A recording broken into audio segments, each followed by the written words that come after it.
All right, let's dive right in today. We're looking into the silent patient. Oh, this one's a real head-scratcher. It is. We've got Alicia Berenson, famous painter, goes silent after, well, After her husband's death, yeah. Shocking case. totally. And we're trying to unpack it all. But here's the thing. Yeah, what's that? We've got these sources, right? Alicia's diary. Leading up to it all. Exactly. Yeah. And then there's the novel. From Theo Faber's point of view, he's her therapist. Gets way too involved, if you ask me. Oh, for sure. Two totally different angles. Yeah. Like trying to see the same picture through two different lenses. That's it. So how do we, as readers, make sense of it all? When the woman at the center of it all, she just won't talk. Right. Well, those diary entries, they're a good place to start, I think. Yeah, okay. They give us a peek into Alicia's life before it all went down.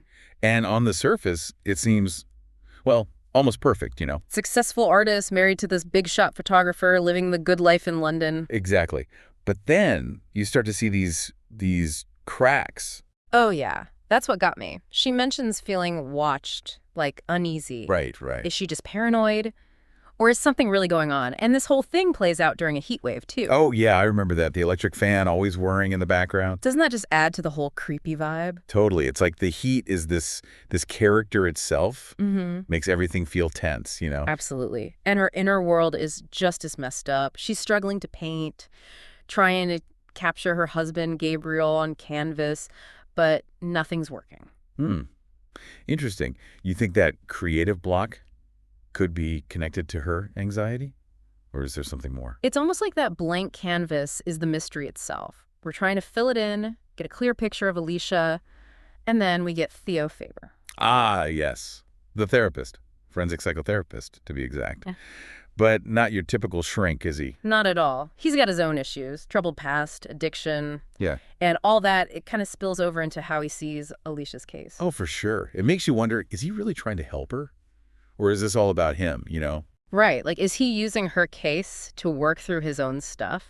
It definitely adds another layer to the whole thing. Having this narrator who might not be reliable makes you question everything. Totally. His determination to get Alicia to talk, it feels so personal. Almost like his own quest for some kind of redemption. Exactly. Makes you wonder, is he searching for the truth or just projecting his own wants onto her?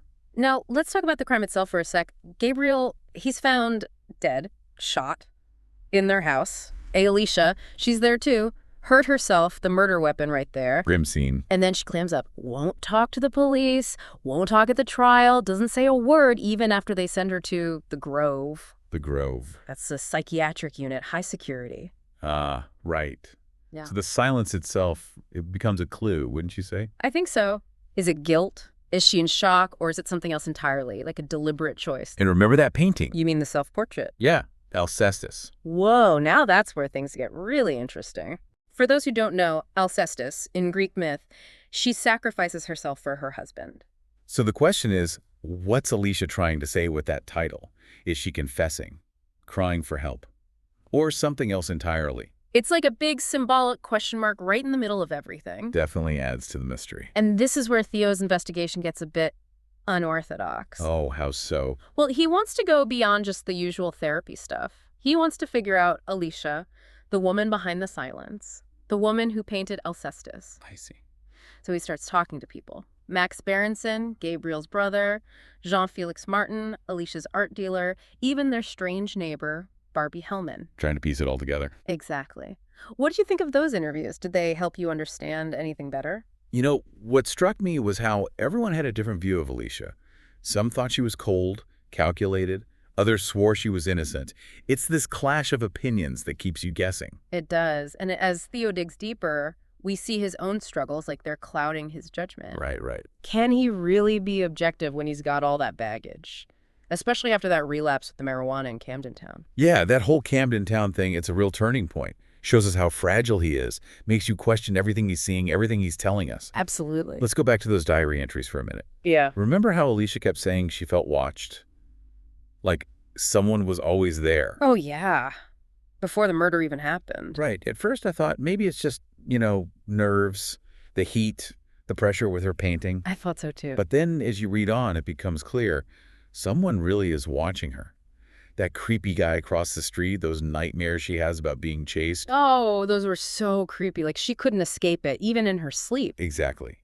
And it gets even worse after she talks to Max Berenson, Gabriel's brother. Remember that? Yeah, yeah. That's when his, like, true feelings about Alicia start coming out. And maybe some resentment toward Gabriel.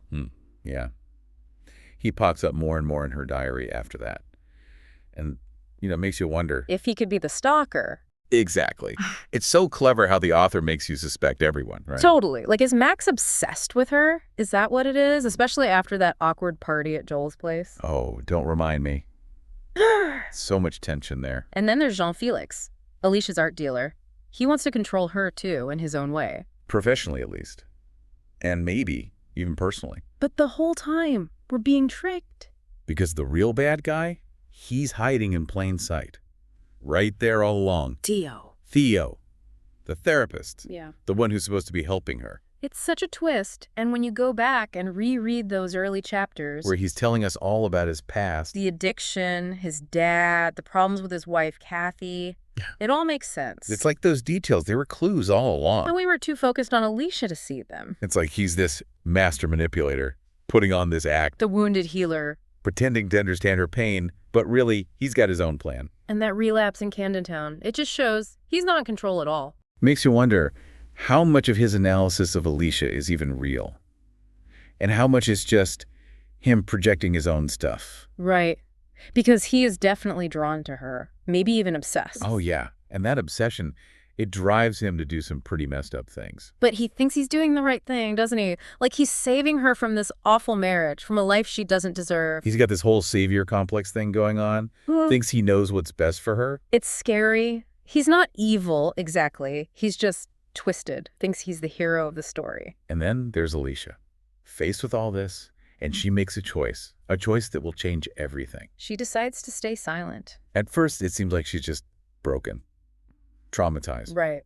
But when you find out the truth about Theo, about what he did, her silence takes on a whole new meaning. It becomes an act of defiance. It's like she's saying, you won't control me. I won't let you. She's not a victim. Not anymore. She's using her silence as a weapon. It's powerful. And in her diary, she explains why. She's punishing Gabriel for putting her in that position, for playing Theo's game. And she's making sure Theo, the one who tried to control her, will pay for what he did. It's brilliant. And chilling.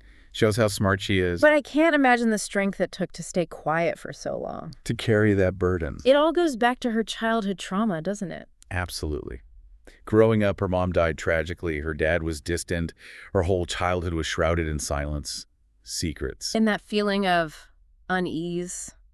Like something's not right. It's like those patterns from her past. They're playing out again with Gabriel, with Theo. Like a cycle she can't break. And when Theo goes to Cambridge, meets Alicia's cousin Paul and her Aunt Lydia. Oh, Lydia. We see just how toxic her family was.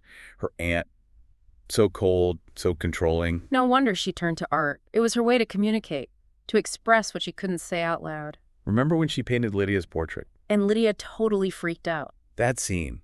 It's like Alicia's art. It holds a truth that scares people like Lydia. People who want to keep things hidden, keep her under their thumb. In the end, it's through art that she faces her demons, works through the pain. And that last painting, the one with Theo carrying her out of the burning grove. So powerful and so ambiguous. What do you think it means? Is she free? Is she letting go of the past? Or is it something darker? It makes you think, doesn't it? About trauma, about healing, about the power of art. And in the end, her art leads to her breaking the silence. Because her diary, it holds the key to everything. It reveals what really happened that night. And it exposes Theo. It's like a release. Her voice, silent for so long, it finally comes out. Shines a light on all the darkness. And it reminds us, sometimes the truth is hidden in the silence. Okay, so we've talked about Alicia's silence, the trauma, and Theo, well, his whole messed up role in it all, but there's this one scene that really stuck with me. That moment when Alicia finally speaks. After all those years.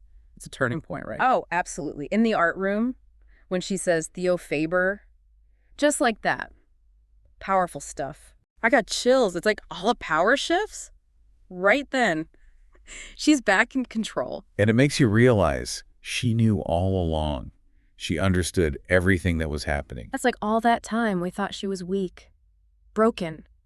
But really, she was playing the long game. Her silence wasn't weakness, it was a strategy. Shows how strong she really is. And it's not just about revenge, is it? No, it's about breaking free from all that silence, all that control.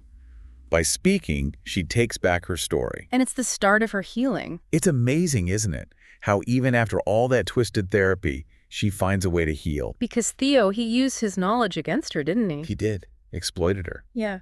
But somehow she turns it around. It's like she takes his weapons and uses them to fight back, finds strength in the very thing that was used to hurt her. And when she speaks out, it doesn't just change things for her. Right. It sends shockwaves through the grove. Everyone trusted Theo. Poor Diomedes.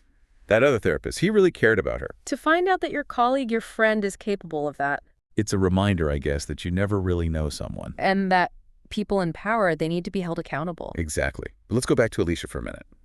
Seeking out, it's a huge step. Yeah. But it's just the beginning. She's got a long way to go. She lost Gabriel. And then to realize that Theo, the one person she should have been able to trust, he was the one hurting her all along. It's a lot to process. And recovery, it's not a straight line. Yeah. There will be good days, bad days. Setbacks. But with the right help, real help this time, she can rebuild her life. It gives you hope. It does. Now that final scene, the one with the painting, Theo carrying her out of the burning grove. Haunting. I can't stop thinking about it. What do you make of it? It's open to interpretation, right? Is it about her overcoming the trauma, letting go of the past, or is it something darker?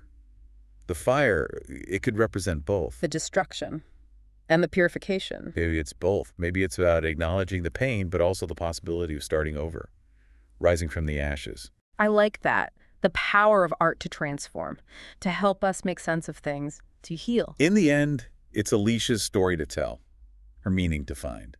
So as we wrap up this deep dive into the silent patient, what do you want our listener to take away from all of this? I hope they see how complex silence can be, how it can trap you or protect you, how it can be a weapon and a way to find your voice. And the trauma, it's not something you just get over, it shapes you. And manipulation. It can be so subtle, so hard to see, especially from someone you trust. But in the end, it's about finding your voice, speaking your truth. Even when it feels impossible. And that's what's so great about stories like this. They keep you guessing, but they also make you think. About yourself, about the world. It's been a wild ride, this deep dive, full of twists and turns. But ultimately, it's a story about hope, about how strong the human spirit can be. If you're interested in exploring these themes further, definitely check out The Silent Patient. It's worth the read. And remember, sometimes the most important truths are the ones that aren't said out loud. They're in the silences, waiting to be discovered. That's all the time we have for today. Thanks for joining us. Until next time. Keep those minds open and keep exploring.